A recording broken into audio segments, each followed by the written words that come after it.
बुल्लस मायरिंजाइटिस। मायरिंजाइटिस मतलब ear drum का infection. ये है ईयर ड्रम। जब ये ईयर ड्रम के ऊपर रेन ड्रॉप के शेप में एक वेसिकल नहीं तो बुल्ला फॉर्म होता है, इन्फेक्शन की वजह से उसे बुल्लस मायरिंजाइटिस टर्मिनोलॉजी दिया गया है। अब इसका कॉज जो है बैक्टीरियल इन्फेक्शन की वजह से हो सकता है, वायरस इन्फेक्शन की वजह से हो सकता है, कभी कभी माइकोप्लाज्मा निमोनिया बल्कि एक ऑर्गेनिज्म है उसकी वजह से भी हो सकता है।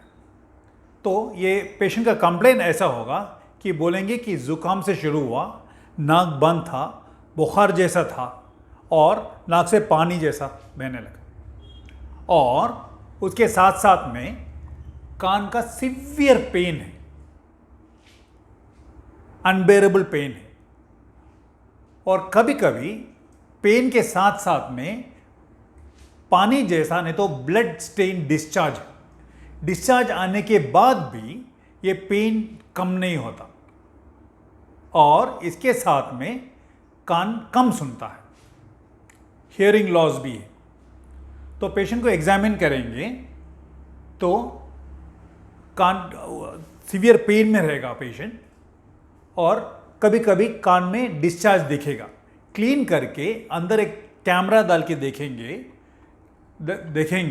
तो ईयर ड्रम ऐसा दिखेगा जैसा मैंने पहले बताया था, एक रेन ड्रॉप जैसा एक वेसिकल ईयर ड्रम के ऊपर। ये नॉर्मल ईयर ड्रम है। अब फर्क देखिए, डिफरेंस। ये इसमें वेसिकल है, एक बुल्ला है। तो डायग्नोसिस हो गया। नॉर्मल ब्लड टेस्ट करेंगे तो ब्लड टेस्ट में बैक्टीरियल इन्फेक्शन है तो उसका फाइंडिंग हो सकता, वायरल इन्फेक्शन है तो उसका फाइंडिंग हो सकता। साथ साथ में कितना हियरिंग लॉस बोल के टेस्ट भी करना पड़ेगा। तो हियरिंग लॉस जो है दो तरह के हो सकता है। एक का कारण है कि ईयर ड्रम के पीछे पानी जैसा जम गया, ऐसा है तो कंडक्टिव हियरिंग लॉस जैसा दिखाएगा, जैसा ये फिगर में है, ये पिक्चर में है। और दूसरा जो है, अगर जो इन्फेक्शन नर्व में डैमेज कर दिया तो नर्व डैमेज का रिजल्ट बताएगा। तो ये दो टाइप का हियरिंग लॉस हो सकता। ज़्यादा देर पानी जमने का चांसेस है और नर्व का डैमेज बहुत कम है, चांसेस बहुत कम है उसका। साथ साथ में जो पानी जमता है उसका स्पेशल टेस्ट करने के लिए इम्पीडेंस ऑडियोमेट्री भी करना पड़ता है। इसका ट्रीटमेंट जो है मेन ट्रीटमेंट, जैसा पेशेंट का कंप्लेन ईयर पेन है, सो मेन ट्रीटमेंट है पेन किलर, एनाल्जेसिक्स, और साथ साथ में दर्द कम होने के लिए एनेस्थेटिक ईयर ड्रॉप्स भी देना पड़ता है।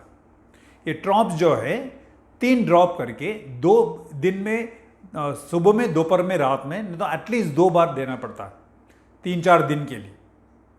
अगर जो ये पेन किलर खाने के बाद भी पेन कम नहीं हुआ तो गर्म कपड़ा अप्लाई कर सकते हैं, वार्म फोमेंटेशन भी कर सकते हैं ताकि और थोड़ा कंफर्ट मिले। एंटीबायोटिक का क्या रोल है?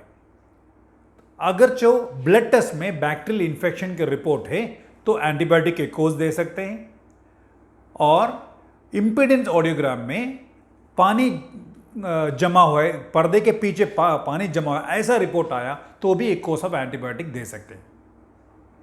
जब नर्व डैमेज बोल के रिपोर्ट है इन्वेस्टिगेशन में तो एक शॉर्ट कोर्स ऑफ स्टीरॉयड है। ये चांसेस बहुत कम है।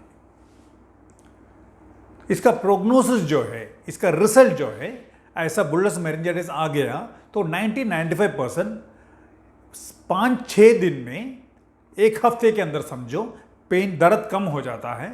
ईयर डिस्चार्ज है तो 2-3 दिन में वो भी कम हो जाता है, और अगर जो नर्व डैमेज है तो 1-2 हफ्ते में भी वो कम हो जाता है। कंप्लीट रेजोल्यूशन है, अच्छा रिजल्ट है इसका। ये है बुल्लस मायरिंजाइटिस के बारे में। शुक्रिया।